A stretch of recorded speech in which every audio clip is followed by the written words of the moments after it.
first joined the team, I hadn't heard of Spore, and they described it to me, and I was just like, are you crazy?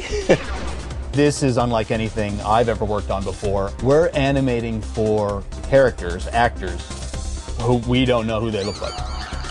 Because we wanted the game to be very different, very procedural, and very based upon the user's creativity, we faced a number of significant technical issues about how can we do procedural animation, procedural texturing, things like that. How do you deal with, a creature that needs to animate that we don't know what it's going to be before it gets spit into the game? Working on The Sims wasn't easy at the time, but now in hindsight, you look at it and it's like, well, everything had one head, 2 arms, 2 legs. In The Sims, you're a human being, you're a person. In Spore, you're a tentacled monster with an eyeball in the back of your head and a mouth on your arm. In most games, you have standard content, so you can design it up front, and then you have artists who are really, really good at this stuff go ahead and build a model, rig it, texture it, and do all those things. In Spore, we want to give the player the ability to make kind of new and cool things themselves instead of having it be canned content that they get from us. We give so much free will to the player, both in how they build things and what they look like and how they play the game. I've never really felt myself as a storyteller at all, and in fact, I've always been more interested in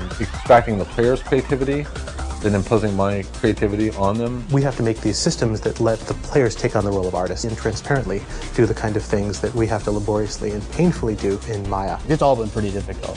Starting from scratch on just about everything. We've basically created this system that lets you put pieces together in a way that's really intuitive and easy for anyone to do. Well, I can make a creature just by grabbing a limb and whacking it onto the side of a creature, and all of a sudden the mesh seamlessly, smoothly regenerates around that surface. So we have to do things like procedurally skin and weight the skin for a creature when a player kind of just sticks a limb on. Like different creature mouths, the different hands, the different body shapes and configurations that you can put them in. These are all pre-authored, but the user feels like they're making the decision because no matter what they choose, everything's going to look good because we planned it out that way. You can create something, a creature, a model that looks something like a Pixar artist would make over a, several week period in the matter of minutes. Already with just the small group we have here building stuff in the editors, it's always surprising me kind of what we can do. Spore gives you a little taste of what it's like to be a modeler and an animator and a creative artist in the game business.